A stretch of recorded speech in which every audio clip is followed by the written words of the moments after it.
Discrimination.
पता है police में पूछता है तो गाड़ी से में बात के लिए मैं गाड़ी कर पुलिस में बात है कि बात में गाड़ी से गाड़ी में बैठ कर बात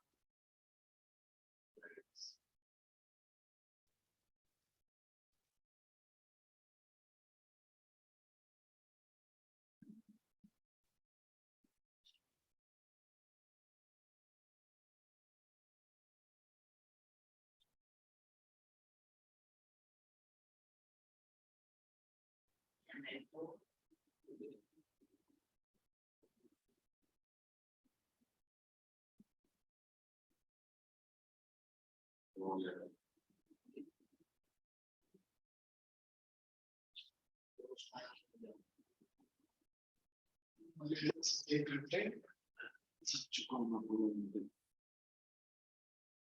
कल स्कूल में वापस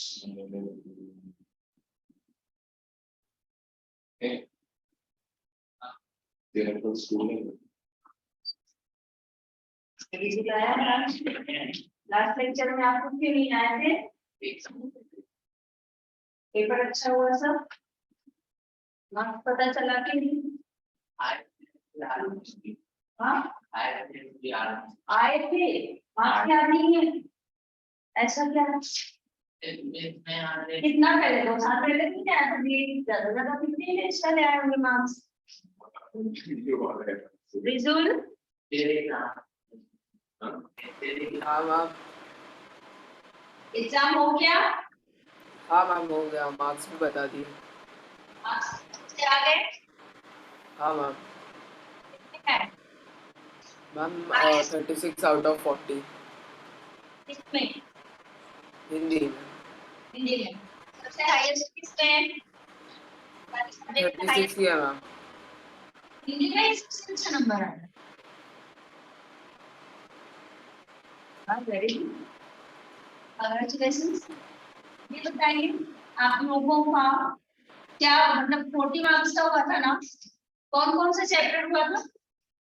बादल में ठीक है बाकी था और ये संस्कार था ये 3 चैप्टर का हुआ था। ये लिटरेचर और ग्रामर में एक ये था फिलोसफी और जिजुल और क्या था बेटा? मैम अशुद्धि शोधन। अशुद्धि शोधन ओके। अशुद्ध शब्द था चाहे पूरा सेंटेंस था? मैम पूरा सेंटेंस था। पूरा सेंटेंस को करेक्ट करना था। याद क्या नहीं बेटा? एग्जाम पढ़ाई कर रहे हो तो पढ़ाई की चीज याद रखते हो, क्या कुछ याद रखते हो? मूवी की स्टोरीज याद रखते हो? बहुत टाइम पहले हुआ था व्हाट्सएप कितने टाइम पहले बेटा फिर भी आपको ये तो याद होना चाहिए कि क्वेश्चन किस टाइप का आया था। क्वेश्चन नहीं याद होगा चलेगा, लेकिन क्वेश्चन किस टाइप का आया था वो तो याद होना चाहिए। मार्क्स याद होने चाहिए, इतना तो याद रहना चाहिए ना। ऐसे भूलोगे तो कैसे पढ़ाई होगी? पढ़ाई अभी पढ़ाई नहीं करते क्या? अभी कुछ करते हो? घर का काम नहीं करते हो क्या? तो फिर सिर्फ पढ़ाई नहीं काम है, वो भी सब भूल रहे हो। लास्ट लेक्चर में आप लोगों को क्या कराया था? चलो आप बताइए। मैम मेरी एग्जाम चल रही थी तो मैं एब्सेंट था। नहीं इससे पहले मैंने आपको कराई थी लास्ट लेक्चर में ये लोग थे तो उसके पहले आप नहीं आए थे। कई लेक्चर से ऐसा हो रहा है, कभी वो नहीं कभी वो नहीं कभी वो नहीं कभी वो नहीं, अच्छे से समझ में नहीं आ रहा क्या हो रहा है क्या नहीं हो रहा है। रिजुल आप बताओ नोटबुक देखकर कहाँ तक क्या हुआ है? हो गया था? आपका हुआ है नहीं हुआ है? माँ का पुरस्कार हो गया था? आप नहीं आएंगे, हो गया है। रिजुल मैम मेरा महायोग का पुरस्कार बाकी है थोड़ा सा। हुआ है? हाँ मैम थोड़ा सा ही लिखा है पर। आपका हुआ है महायज्ञ का पुरस्कार? हुआ था थोड़ा बहुत? हाँ मैम। मैंने शायद नेक्स्ट में कंप्लीट करा दिया होगा।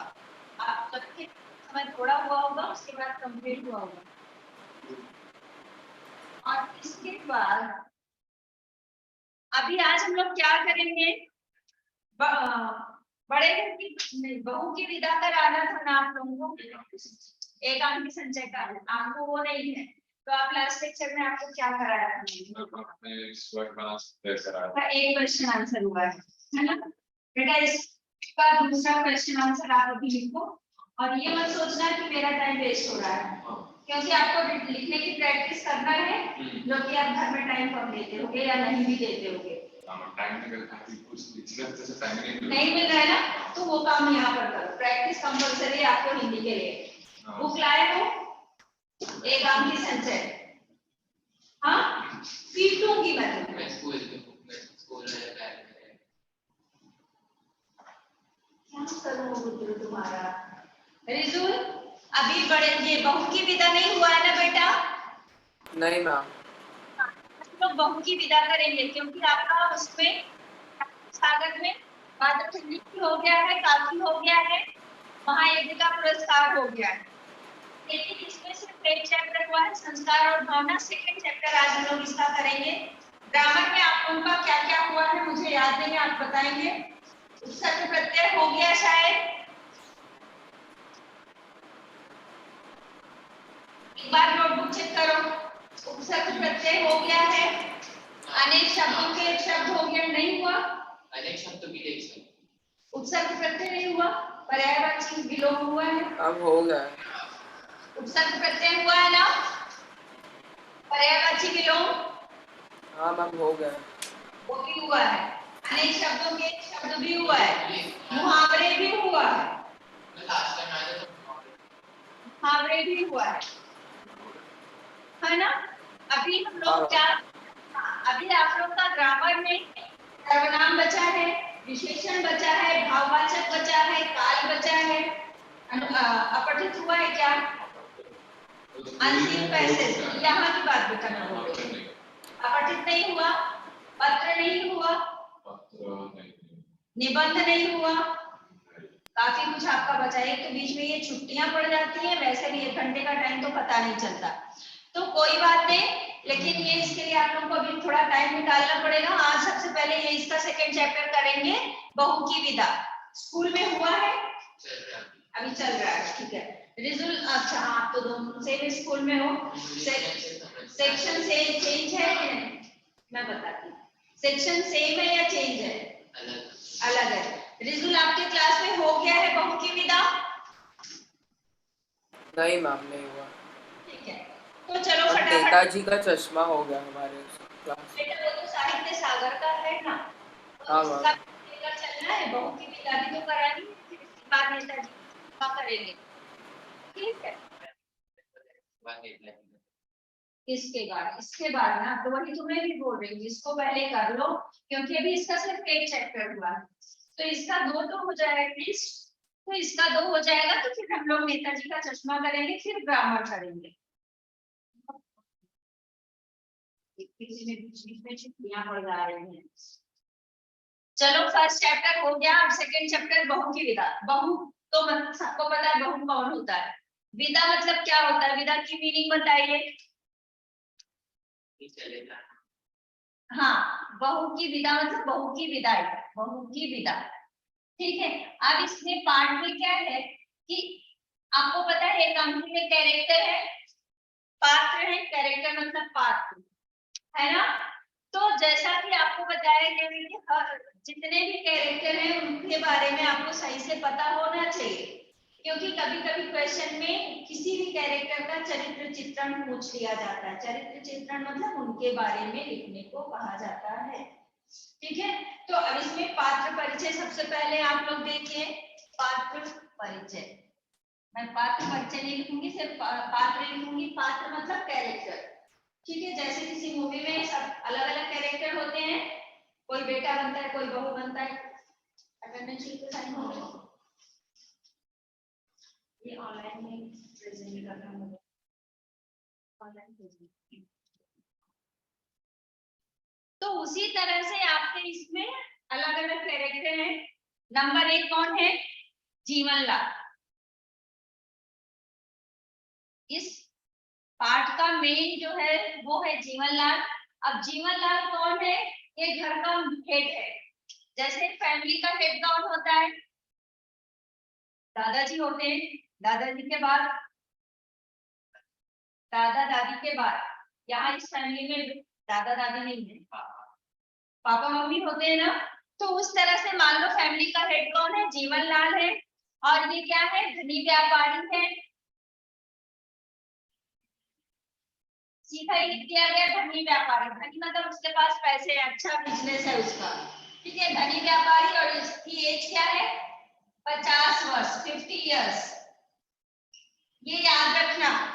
ओके, फिर है आपका राजेश्वरी। राजेश्वरी कौन है, जीवन लाल की पत्नी है। नहीं, ये तो उसकी वाइफ है, ठीक है। राजेश्वरी जीवन लाल की पत्नी है, ये इसको बताने का नहीं है।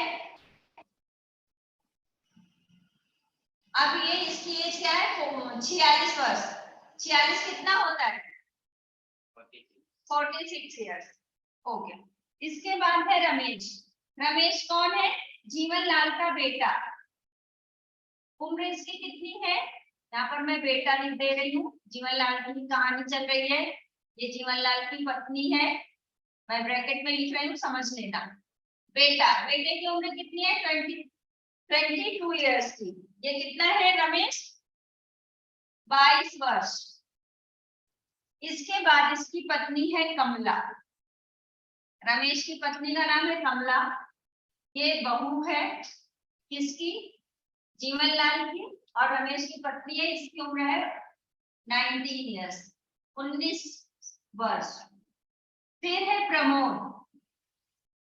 प्रमोद कौन है, कमला का भाई, यहाँ पर पूरा लिख दो नहीं तो कंफ्यूजन आ जाए, हो जाएगा।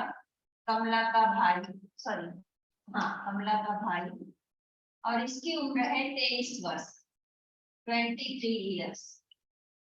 इसमें टोटल कितने कैरेक्टर हैं, 5। ये याद रखना, कंफ्यूज मत होना। कभी आ गया कि इसका चरित्र चित्रण कीजिए तो आपको उसके बारे में पूरा बताना रहेगा कि जीवनलाल कौन था, एक धनी व्यापारी था, उसकी उम्र इतनी थी, वह बहुत ही लालची था, और फिर उसके बाद आप जो स्टोरी में पढ़ेंगे वो सब उसके बारे में बताएंगे, सब मतलब जो इम्पोर्टेंट है वो। फिर कमला, ये जीवनलाल लालची है, और उसके बेटे की यानी रमेश की शादी होती है, उसमें बहू जब आती है तो उसको क्या रहता है कि बहू को दहेज कम मिला है, जिसकी वजह से वो बहू की विदाई नहीं करता है, और क्या बोलता है कि मुझे पैसे और दोगे। वो उसको घाव के रूप में बताता है कि दहेज न मिलने से मुझे घाव लगी है, चोट लगी है, और उसके लिए मरहम ला कर दो। मरहम में क्या मांगता है, 5000 रुपए मांगता है कि 5000 रुपए मरहम के रूप में लाकर मुझे दो, तब मैं कमला को विदा करूंगा। किससे बोलता है, प्रमोद से, जो कि कमला का भाई है, उसको लेने उसे आया हुआ है, और उसको ऐसा वो बोलता है, ठीक है। अब यहाँ पर बेटा चैप्टर को रीड करोगे तो और अच्छे से मैं एक्सप्लेन करती जाऊंगी। टोटल ये समझ लो कि एक इंसान है जीवनलाल, जो कि बेटे की शादी में दहेज जितना वो चाहता था उतना नहीं मिला, जिसकी वजह से वो गुस्सा है और अपनी बहू को मायके नहीं जाने देता, और उसको बहुत ज्यादा इस बात का अभिमान है, घमंड है कि मेरे पास मतलब बहुत पैसे हैं, मैंने अपनी बेटी की शादी में बहुत खर्च किया था, और वो फिर प्रमोद के सामने बहुत बढ़ा चढ़ाकर अपने को बताता है, और बाद में वो कब शांत होता है, जब कौन, उसका बेटा रमेश और उसकी बेटी को लेने, जिसका नाम गौरी है, यहाँ पर ज्यादा उसका नाम नहीं, इसलिए यहाँ पर नाम नहीं लिखा गया, उसको लेने जाता है। और गौरी के ससुराल वालों ने भी यह कहकर विदाई नहीं की कि तुम्हारे पिताजी ने शादी में दहेज कम दिया है। जब उन्होंने भी ऐसा बोल दिया तब क्या होता है, जीवनलाल को बहुत ज्यादा क्या लगता है, उसको ऐसा झटका लगता है, धक्का लगता है कि मैंने तो अपने जीवन भर की कमाई दे दी और उनको दहेज कम लग रहा है। और फिर उसको राजेश्वरी समझाती है कि तुम जैसा अपनी बेटी के बारे में सोचते हो वैसा दूसरों के बारे में भी तुम्हें सोचना चाहिए, है ना। और फिर आप चैप्टर को रीड करो, उसमें बहुत अच्छे से और ज्यादा दिया है, वो ज्यादा समझ में आएगा, ठीक है। ये लिखो, इसको लिखने में टाइम मत बिताना, फटाफट से लिखो, कितना चैप्टर बताना। रिसुल, आपके पास बुक है ना बेटा? हाँ मैम। निकालो बेटा और लाइन से देखते चलो, जहां पर जो नहीं समझ आएगा वो आप पूछ सकते हैं। सबसे पहले एकांकीकार का परिचय। बहू की विदा। इस पाठ के लेखक कौन है, एकांकीकार कौन है, विनोद रस्तोगी जी हैं। यहाँ पर बहू की विदा मतलब बहू की विदाई के बारे में बात हो रही है, जो कि उसकी विदाई के लिए उसका भाई आया है उसको लेने के लिए, और जीवनलाल विदा नहीं कर रहे, इसीलिए इस पाठ का शीर्षक पड़ा है बहू की विदा। ठीक है, चलिए। विनोद रस्तोगी का जन्म सन 1923 में उत्तर प्रदेश के फर्रुखाबाद जिले के शमशाबाद नामक गांव में हुआ। आपकी आरंभिक शिक्षा फर्रुखाबाद में तथा स्नातक स्तर की शिक्षा कानपुर में हुई। हिंदी विषय में एमए के बाद रस्तोगी जी आकाशवाणी के इलाहाबाद केंद्र में नाट्य निर्देशक के पद पर कार्य करने लगे। अपने नाट्य साहित्य के क्षेत्र में प्रवेश किया। अब तक आपके 8 उपन्यास तथा 2 कविता संग्रह प्रकाशित हो चुके हैं। आपकी अनेक रचनाएं पुरस्कृत की जा चुकी हैं, मतलब अनेक रचनाओं के लिए उनको पुरस्कार भी मिल चुका है। नए हाथ, आजादी के बाद, वर्ष की मीनार, गोपा का दान, दरारें, रुपया, रूप और रोटी, भगीरथ के बेटे आपकी बहुचर्चित रचनाएं। बहुचर्चित मतलब प्रसिद्ध रचनाएं, फेमस रचनाएं हैं। आपकी रचनाओं में जीवन की समस्याओं का चित्रण हुआ है। इन्होंने जो रचनाएं लिखी हैं उसमें जीवन में क्या क्या समस्याएं आती हैं वो उसका चित्रण किया गया है। आधुनिक जीवन की मानसिक कुंठाओं को उन्होंने अपने एकांकियों में स्थान दिया है। जो उन्होंने एकांकी लिखी है उसमें आधुनिक जीवन में लोगों के किस तरह के विचार होते हैं उसके बारे में उन्होंने लिखा है। ठीक है, अब मेन चैप्टर पर आ जाओ बेटा। पाठ में पात्र परिचय जैसा कि आपको बता दिया गया है। जीवनलाल धनी व्यापारी था, उम्र 50 साल थी। राजेश्वरी 46 वर्ष। कौन है, जीवनलाल की पत्नी है। रमेश उसका बेटा है। किसका बेटा है, जीवनलाल का। उसकी उम्र है 22 इयर्स, 22 वर्ष। कमला कमला कौन है, मैम उसकी पत्नी बहू रमेश की। हाँ, रमेश की पत्नी है, उसकी उम्र है 19 इयर्स। और प्रमोद कौन है, कमला का भाई है, उसकी उम्र है 23 वर्ष। ठीक है, अब ध्यान से देखिए।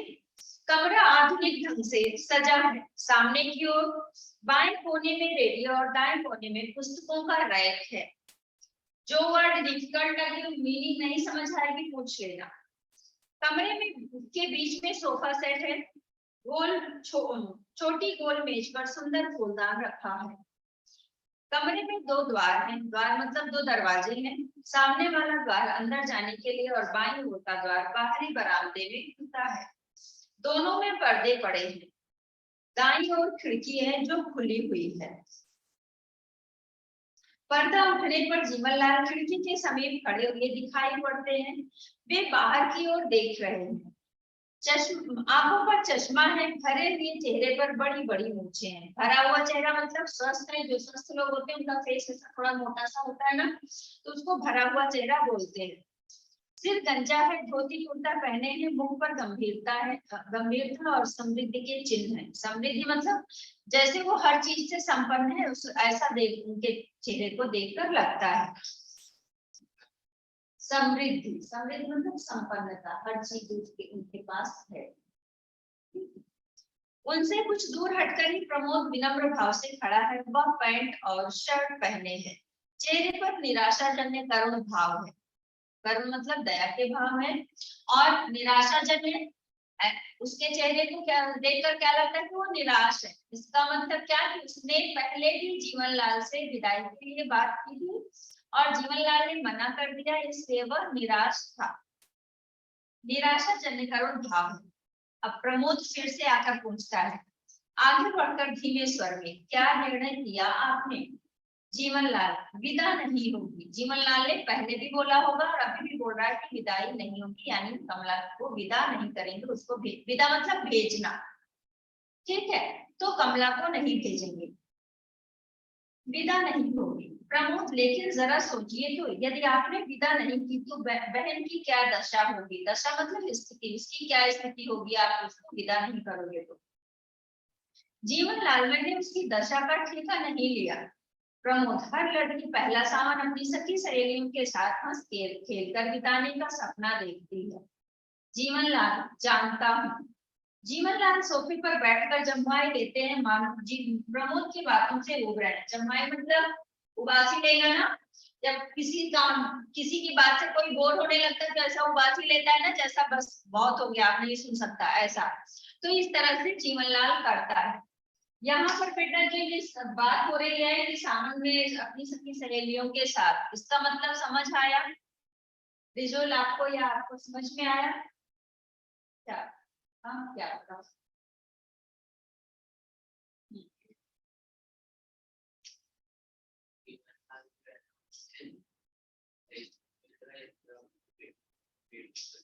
हाँ वो ठीक है, लेकिन सावन में विदा नहीं होगी, क्या है ये सावन में सखी सहेलियों के साथ? रिजुल आपको समझा बेटा कुछ? हाँ वो तो है, मायके में भेज रहा है। वो मायके क्यों जाना चाहते थे, क्यों ले जाने आया उसका भाई?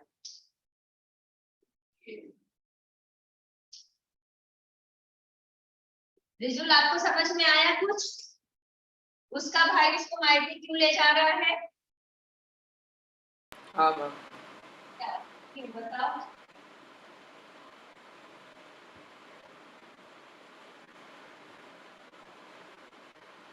पूछ रहे आप दुखी है क्या?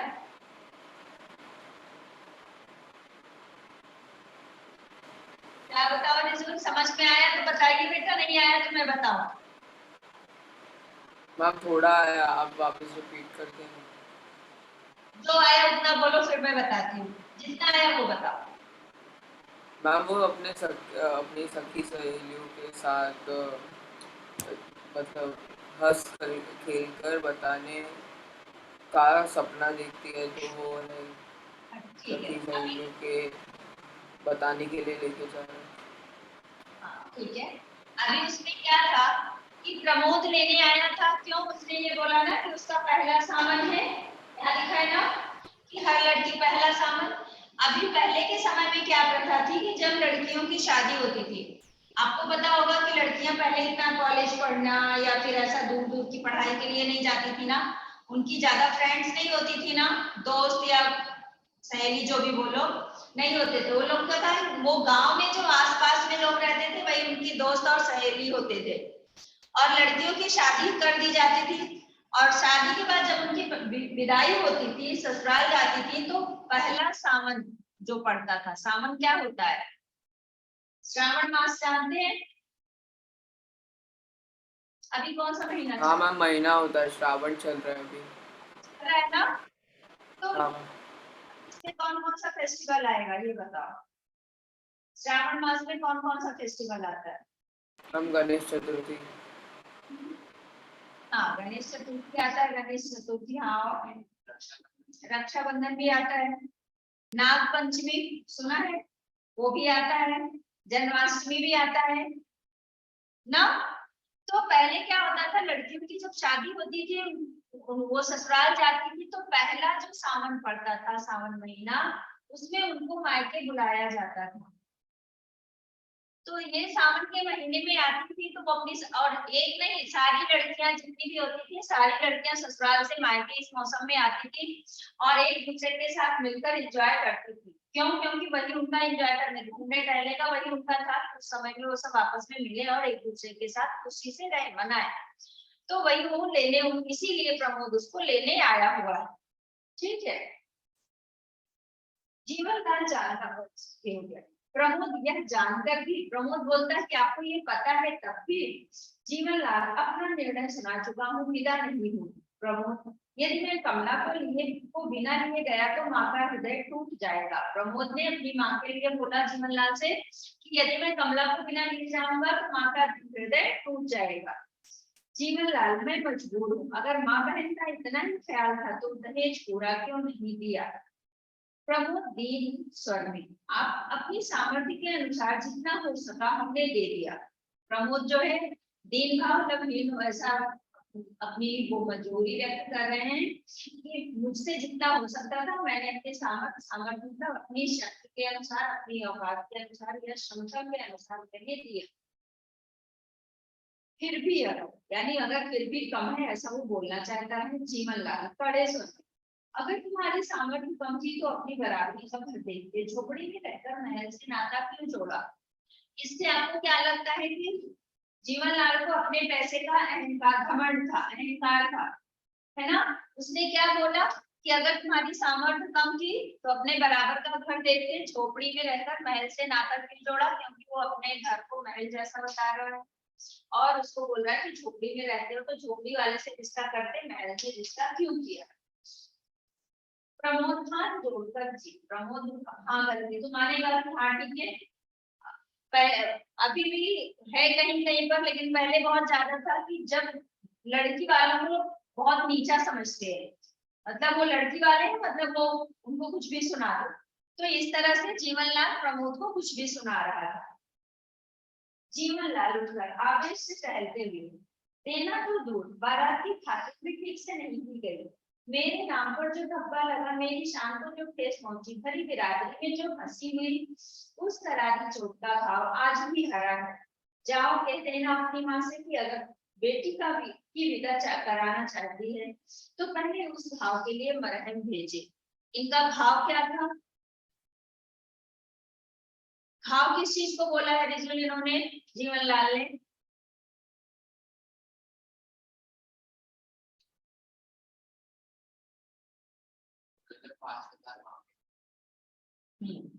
दहेज ना मिलना वो उनका भाव था, उनको दहेज कम मिला और उनके बारातियों की खातिर कम हुई, इसलिए वो उसको भाव बोल रहे हैं कि जो भाव हुई लगी है उसके लिए मरहम भेजी। मरहम के रूप में उन्होंने 5,000 रुपए मांगे।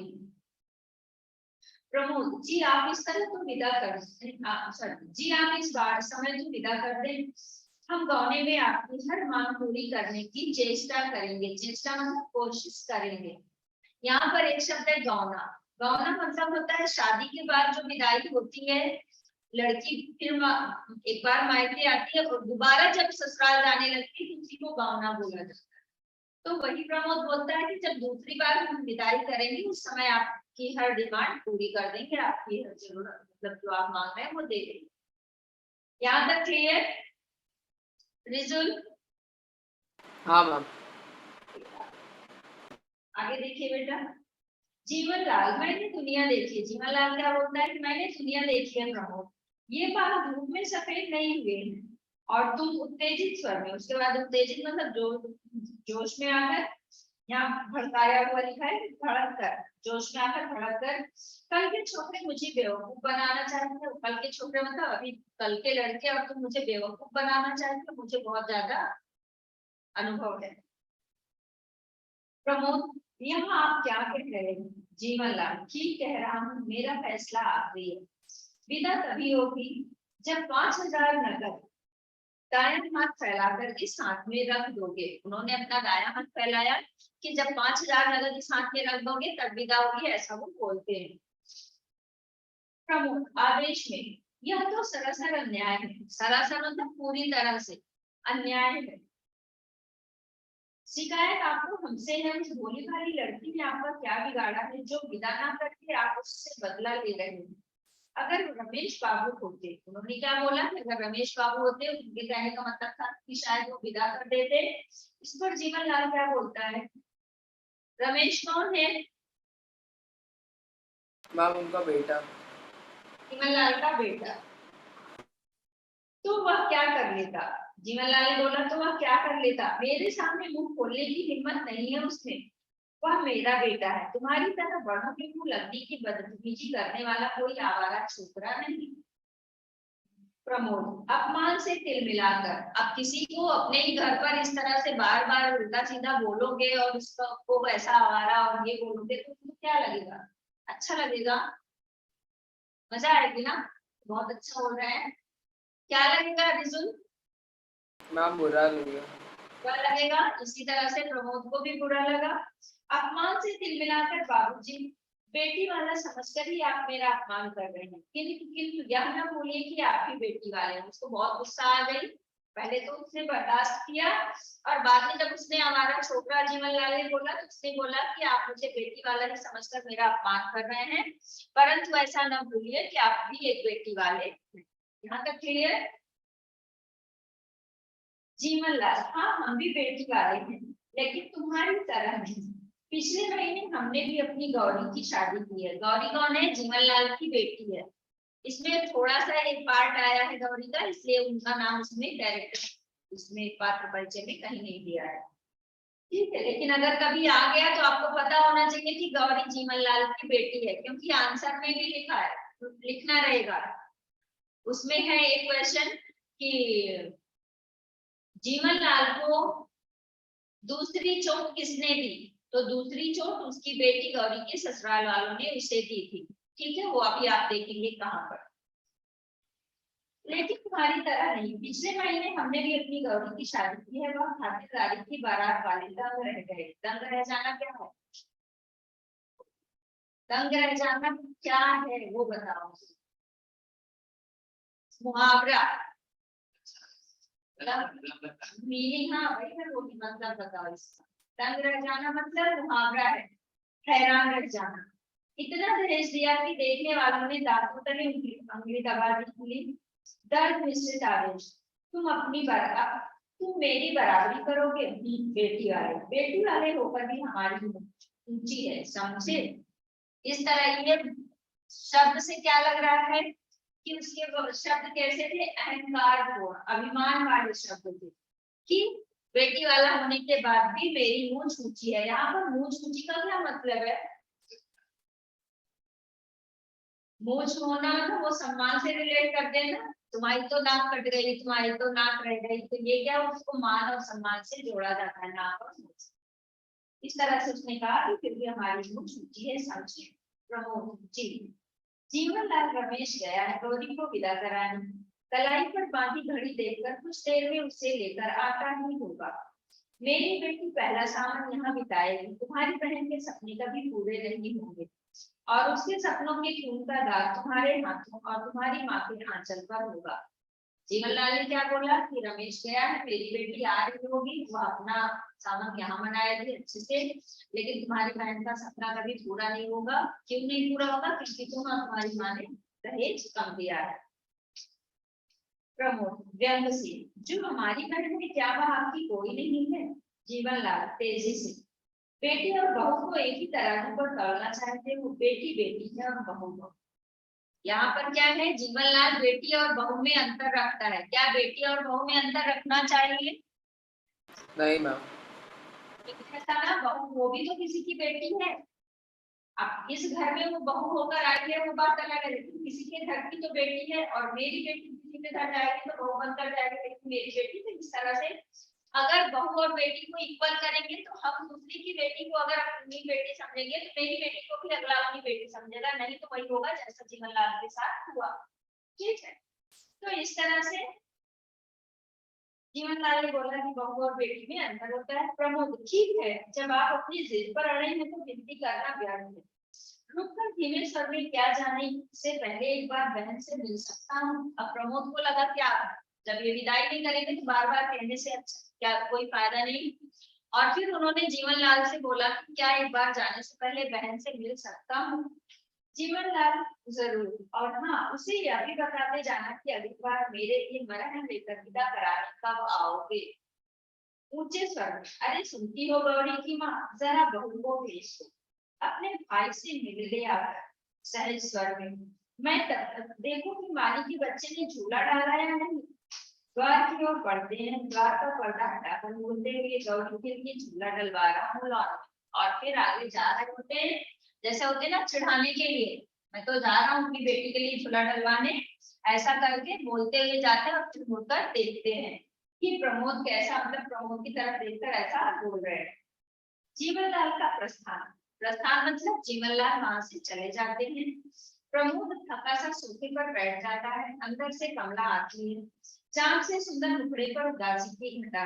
यहाँ पर बताया किससे रिलेट किया गया है कि चांद से सुंदर, लोग बोलते हैं ना किसकी तरह सुंदर है? चांद जैसा। तो उन्होंने बताया कि चांद से सुंदर चेहरे पर उदासी की घटा, घटा मतलब बादल, चांद पर जैसे बादल छा जाते हैं उसी तरह से सुंदर चेहरे पर वो उदासी जो है वो घटा की तरह, बादल की तरह लग रहा था, ऐसा उसने बताया।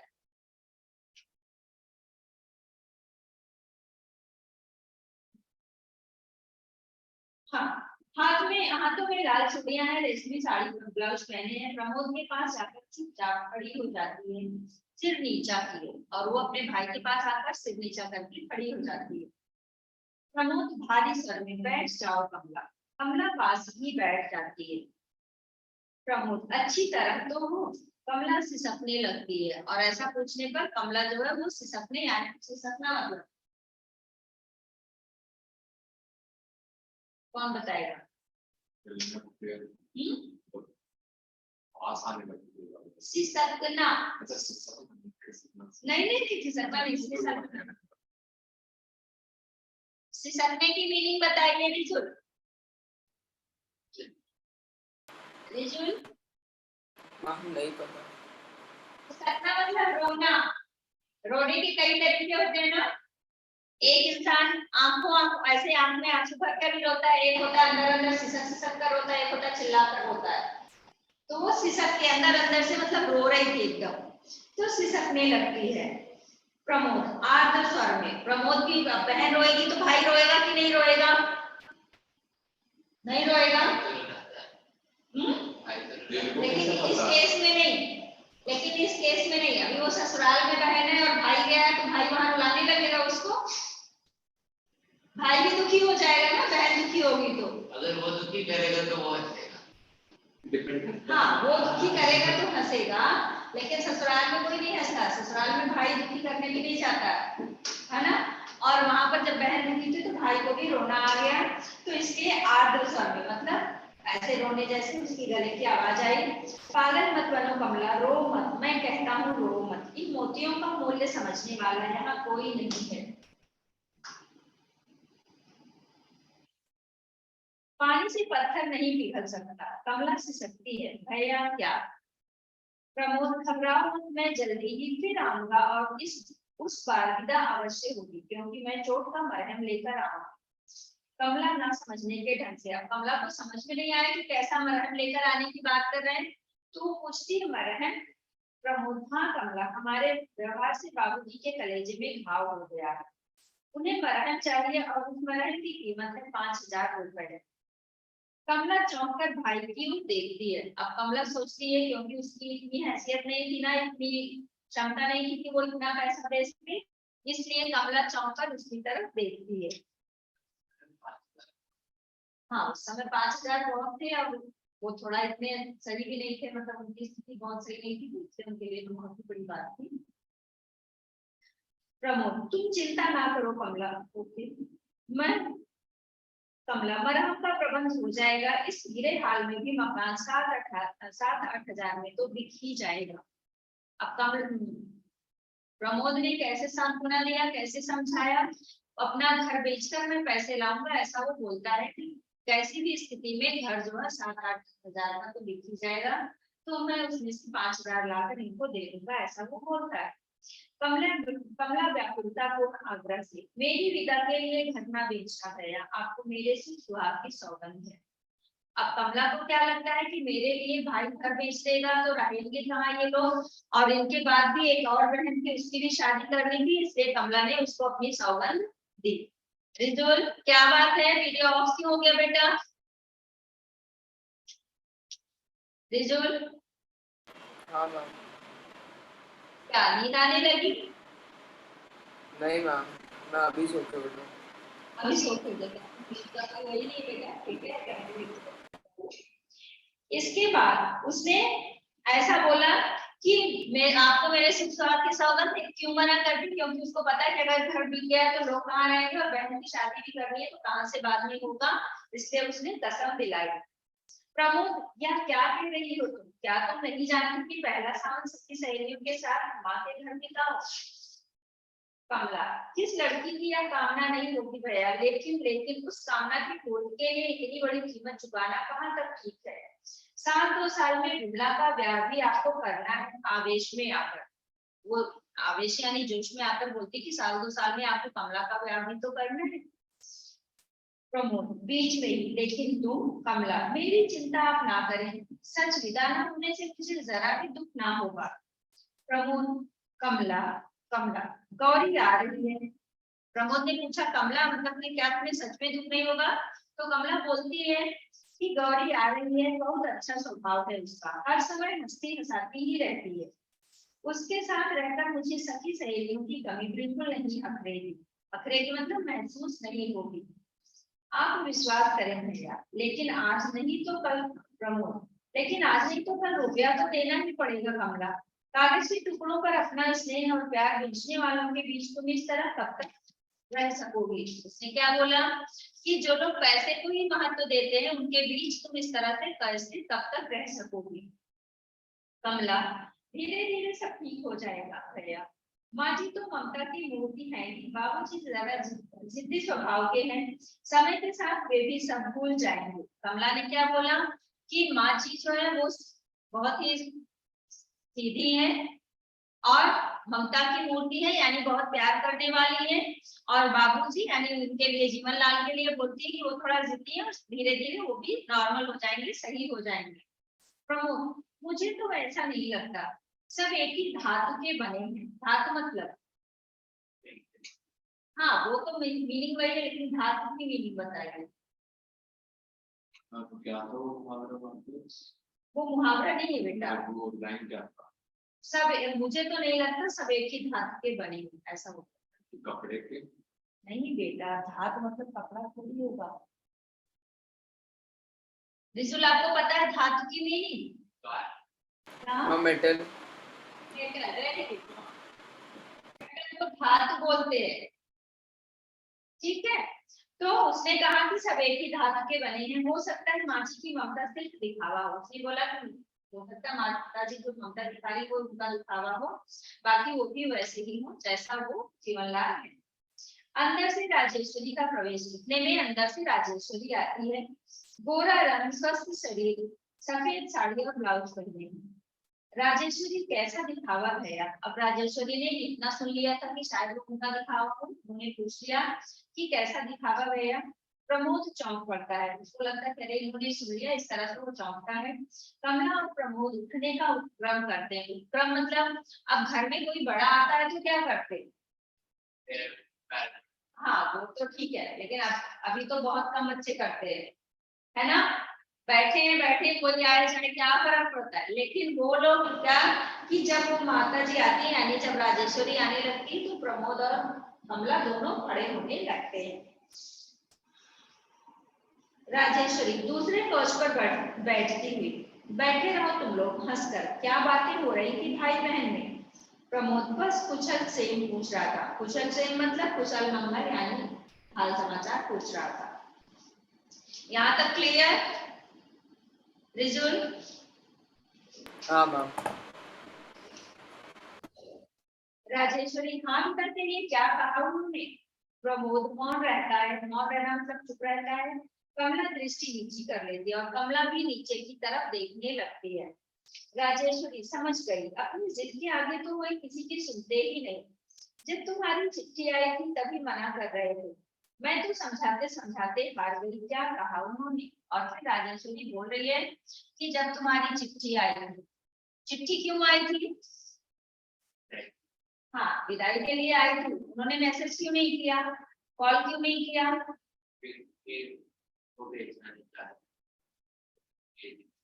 क्यों नहीं किया रिजू, ये बताओ बेटा। किसने? प्रमोद ने मैसेज या कॉल क्यों नहीं किया? क्या मैम रिपीट कर सकते हो? हाँ मैंने बोला, यहाँ पर राजेश्वरी बोलती है कि जब तुम्हारी चिट्ठी आई थी तब मैंने भी कहा था, तो उन्होंने चिट्ठी क्यों भेजी थी, मैसेज या कॉल क्यों नहीं किया? मैम क्योंकि वो पैसे मांग रही थी। ऐसे नहीं समझा किसी को। अच्छा मतलब पत्र में भी लिखा? हाँ पत्र क्यों दिया, मैसेज या कॉल क्यों नहीं किया?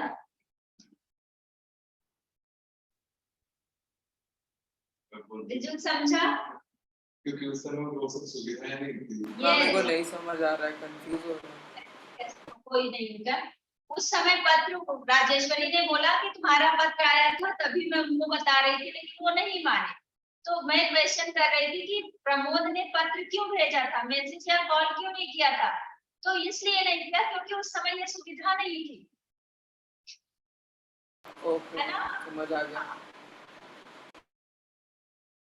जबकि ये बात हो तभी। अभी आपका फोन आया कितना टाइम हो गया वो बताओ। अभी मुझे ध्यान अरे वो फोन आए फोन, हाँ डिस्टेंस उससे काम करना लेकिन ऐसा सबके पास गांव में भी या सबके पास सुविधा नहीं थी ना बेटा।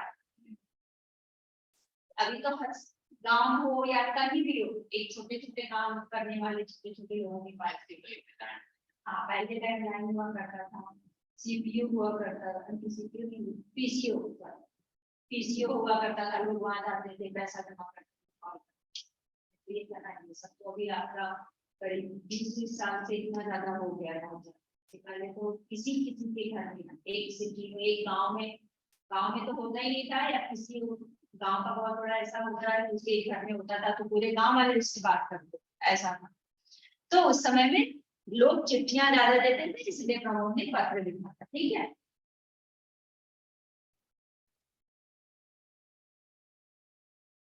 बहुत मुश्किल होता हाँ मुश्किल होता था लेकिन वो उसकी आदत में थे तो वो चल रहा था, वो इसमें काम चल रहा था। अभी ऐसा हो गया तो भी काम चल रहा है, इससे आगे भी होगा तो भी काम चलेगा।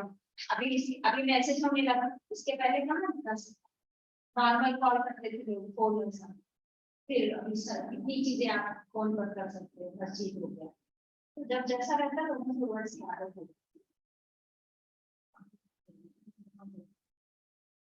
फिर सकते कि बहुत नए बार लोग को क्या करना इस करने क्या करना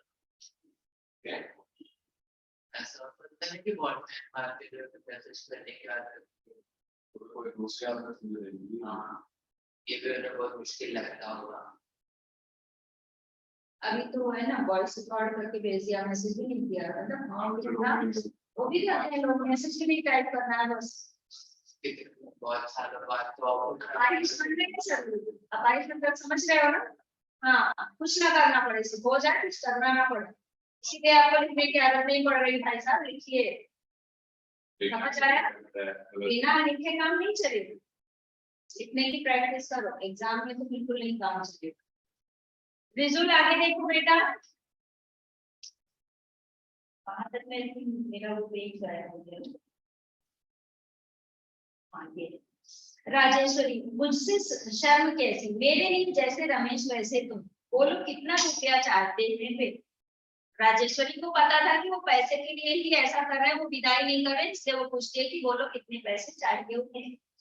प्रमोद, जी रुपए की कोई बात नहीं हुई, वे तो अभी प्रमोद सोच रहा है कि मैं इनके सामने कैसे बोलूं कि वो पैसे मांग रहे हैं, इसलिए वो बोलते हैं जी पैसे की तो कोई बात नहीं हुई। राजेश्वरी बीच में ही, मासी झूठ बोलते हो, मैं उन्हें अच्छी तरह जानती हूँ, इंसान से ज्यादा प्यारा उन्हें पैसा है। प्रमोद, जी आप, मतलब प्रमोद बोलता है जी आपको पता है। राजेश्वरी प्रमोद की ओर गूढ़ दृष्टि से देखती है, गूढ़ दृष्टि मतलब गहरी नजर, ऐसा नजर देखती है। बोलो कितना रुपया लेकर मैं विदा करने को तैयार हूँ। चुप क्यों हो बताओ प्रमोद, धीमे और उदास कर ले। 5,000। राजेश्वरी, बस मैं देती हूँ तुम्हें रुपए, उनके मुंह पर मारकर कहना कि यह लो कागज के रंग बिरंगे टुकड़े जिन्हें तुम आदमी से ज्यादा प्यार करते हो। उठकर सामने वाले द्वार की ओर बढ़ती हुई, मैं अभी लाती हूँ। प्रमोद उठकर, ठहरिए माँ, ठहरिए मतलब रुकिए, रुक जाइए। राजेश्वरी रुक जाती है और मुड़कर प्रमोद की ओर देखती है। प्रमोद, मुझे रुपए नहीं चाहिए, मैं बिना विदा कराए ही जा रहा हूँ। कमला उसी प्रकार मूर्तिवत बैठी थी, मूर्तिवत मतलब मूर्ति की तरह स्टैचू बनती, बिल्कुल मूर्ति जैसी वो बैठी है, कुछ नहीं हिल रही है ना कुछ बोल रही है। राजेश्वरी लौटती हुई, यार क्या कह रहे हो बेटा, मेरे रहते विदा ना हो गया, कभी नहीं हो सकता। मैं माँ हूँ, माँ के दिल को समझती हूँ। फारिग स्वर में, जिस तरह उतावली होकर मैं गौरी की राह देख रही हूँ, उसी तरह तुम्हारी माँ भी कमला की राह देख रही होगी। नहीं विदा जरूर होगी, तुम अकेले नहीं जाओगे। कमर में कुंजियों का गुच्छा, कमर से कुंजियों का गुच्छा निकालकर कमला की ओर बढ़ाती हुई, कुंजियों मतलब कुंजी, चाबियां। हाँ, जब कुंजी, एक चाबी को कुंजी बोलते हैं, कुंजियों बहुवचन है, गुच्छा मतलब पूरा बंच, है ना। तो कुंजियों का गुच्छा निकालकर कमला की ओर बढ़ाती हुई, जा बेटी तिजोरी से रुपए निकाल ला। कमला गुच्छा लेने के लिए हाथ आगे नहीं बढ़ाती। प्रमोद खिड़की की ओर मंद गति से बढ़ता है, मतलब उन लोगों को ये अच्छा नहीं लग रहा है कि उन्हीं का पैसा लेकर उन्हीं को देना, इसलिए भाई बहन दोनों ही पैसा लेने से को तैयार नहीं। जीवन लाल बाहर से, अरे सुनती हो गौरी के आने का समय हो गया और तुमने स्वागत की कोई तैयारी नहीं की। राजेश्वरी कमला से, जा बेटी तू अंदर जा। कमला अंदर जाती है। प्रमोद मुड़कर बाहर वाले द्वार की ओर देखता है, जिधर से जीवनलाल आते हैं। जीवनलाल, अरे तुम यहाँ खड़ी हो, जाकर तैयारी करो स्वागत की। जरा यह भी तो देख ले कि नाक वाले अपनी बेटी का स्वागत कैसे करते हैं। ये कैसा शब्द था? चढ़ाने का, उसको चढ़ाने का, है ना। प्रमोद को इस तरह से वो चढ़ा रहे हैं कि मैं ये भी देख ले कि नाक वाले अपनी बेटी की का स्वागत कैसे करते हैं, यानी नाक मतलब इज्जत वाला, इज्जतदार लोग अपनी बेटी का स्वागत कैसे करते हैं या भी देख लें, ऐसा वो बोलता है। राजेश्वरी चिढ़कर, अब राजेश्वरी को गुस्सा आ गई। क्यों? क्योंकि राजेश्वरी को उसकी ये हरकत पसंद नहीं थी। चिढ़कर, गालियों के अलावा कोई सीधी बात नहीं निकलती मुझसे, जब देखो तब बेढंगी बात। बेढंगी मतलब बिना ढंग की, बेकार की बात। जीवनलाल, यह लोग इसमें कौन सी गाली दे दी मैंने? राजेश्वरी, तुम समझते हो कि दुनिया में तुम ही नाक वाले हो, बाकी सब नकते। नकते मतलब कटी नाक वाले, जिसकी नाक ना हो उसको नक कटे, इसको एक शब्द कर दिया गया है, नकते। ठीक है। तो राजेश्वरी बोलती है कि तुम सोचते हो कि तुम बस एक में नाक वाले, बाकी सब बिना नाक वाले यानी नकटे। जीवनलाल, तो मेरी हर बात में बुराई, तुम्हें तो मेरी हर बात में बुराई दिखाई देती है। प्रमोद, तुम ही बताओ मैंने कोई बुरी बात कही है? प्रमोद धीरे धीरे आगे बढ़ता हुआ, ठीक ही कहा है आपने। आज के युग में पैसा की नाक और मूंछ है। जिसके पास पैसा नहीं वह नाक मूंछ होते हुए भी नकटा और मुचकटा है। यहाँ पर ध्यान रखना, हर लाइन में, हर सेंटेंस पर यार ध्यान रखना कि किसने क्या कहा है, क्योंकि एग्जाम में मान लो इसका ये पूछ लिया गया कि आज के युग में पैसा ही नाक और मूंछ है, जिसके पास पैसा नहीं वह नाक मूंछ होते हुए नकटा और मुचकटा है। उपर्युक्त वाक्य का वक्ता कौन है और श्रोता कौन है? क्वेश्चन आ गया तो क्या लिखोगे? वक्ता कौन है? रिजुल, वक्ता कौन है?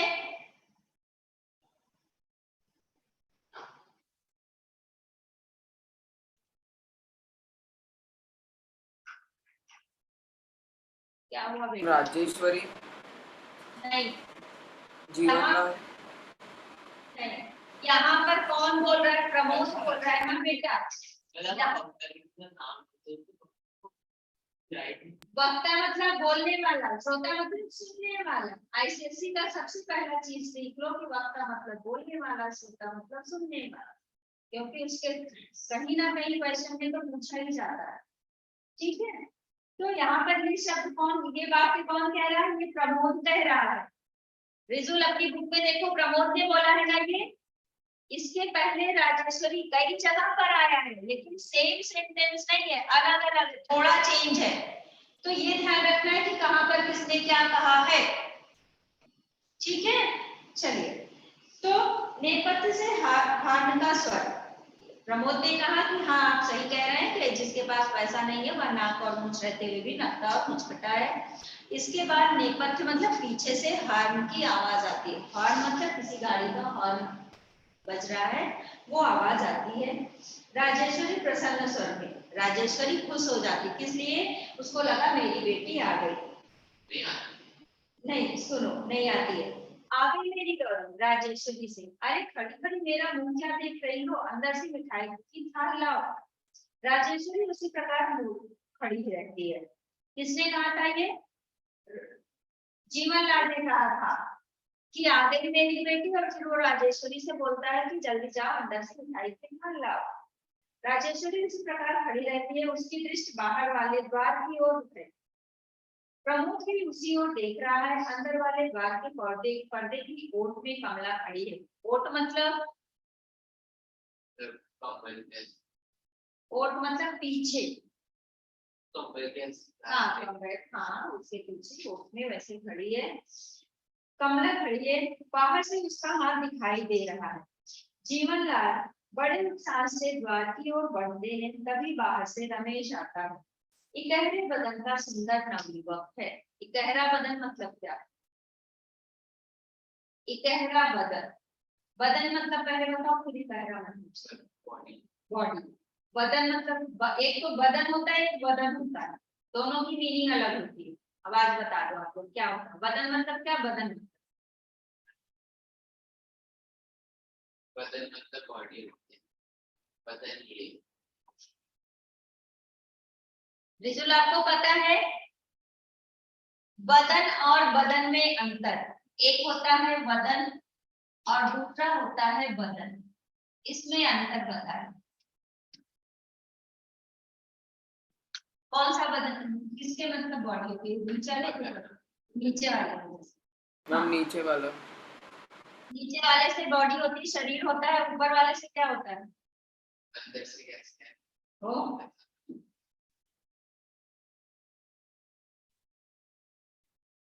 चंद्रवदन सुना है? चंद्रवदन तो इसमें है ये, इसमें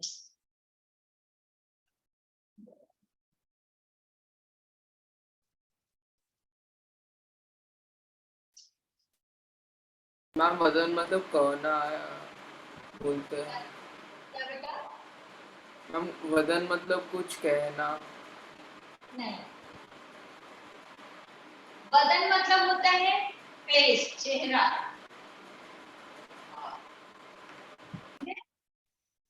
तो गणेश जी को क्या बोला गया है? लंबोदर ऐसा कुछ करके उनका कुछ तो है, ऐसा वदन करके फेस के लिए उनके। हाँ शायद तो याद नहीं आ रहा। कुछ तो है उनका, वो जो उसका हाथी का जो ये सूंड है ना, उसी को कुछ तो बोला जा रहा है, मुझे कुछ समय याद नहीं आ रहा है। गजवदन, हाँ याद आया? गजवदन विनायक। गजवदन, गज मतलब हाथी, वदन मतलब मुंह, हाथी के मुंह वाले। ठीक है, या समझ में आया रिजुल? वदन मतलब फेस, मुंह, और बदन मतलब शरीर। तो यहाँ पर क्या था, कहां से कहां पहुंच गया बताने के लिए?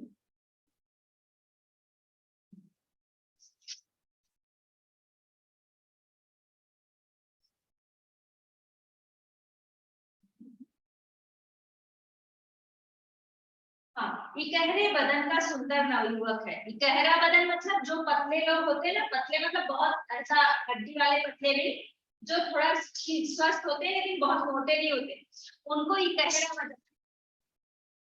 बेटा यहाँ पर टिक लगाओ, आप तो बुक नहीं लगाए, रिजुल आप टिक लगाओ। Page number 25, Rijul page number 25। और बेटा राजेश्वरी पर टिक लगा लो।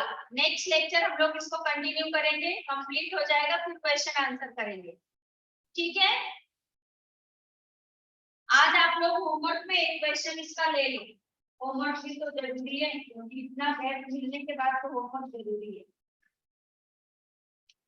इसका सेम चैप्टर का, इसी चैप्टर का मैं लूंगी। वॉल्यूम 1। इसका आप लोग करेंगे फर्स्ट क्वेश्चन, क्वेश्चन नंबर 1 का चारों, एक्सट्रैक्ट 1 का 4, पेज नंबर है 152। ठीक है रिजुल, ये बेटा होमवर्क में रहेगा, नेक्स्ट लेक्चर कंप्लीट करके फिर हम लोग और करेंगे। ओके बेटा, आपका कितना हुआ? हाँ मैम। ठीक है बेटा, अब थोड़ा हम लोग 1 मिनट बेटा, अब हम लोग थोड़ा कंटिन्यू करेंगे, बीच में गैप एग्जाम में आएगा, आप लोग पढ़ाई करते रहो, नहीं तो गैप हो जाता है तो काफी डिस्टर्ब हो जाता है। ठीक है, नेक्स्ट लेक्चर मिलते हैं बेटा, चलो बाय। मैंने दूसरा वाला बदल दिया, चौथा वाला बदल दिया, पहला वाला तीसरा वाला तो किया। आपका भी होमवर्क ये रहेगा ही रहेगा। नेक्स्ट लेक्चर इन लोगों का मैं फटाक से करके आपका भी कराती हूँ, और नहीं रहेगा तो वो नेताजी का चश्मा, हाँ नेताजी का चश्मा, हाँ बोलो फर्स्ट पूरा फर्स्ट फर्स्ट के चारों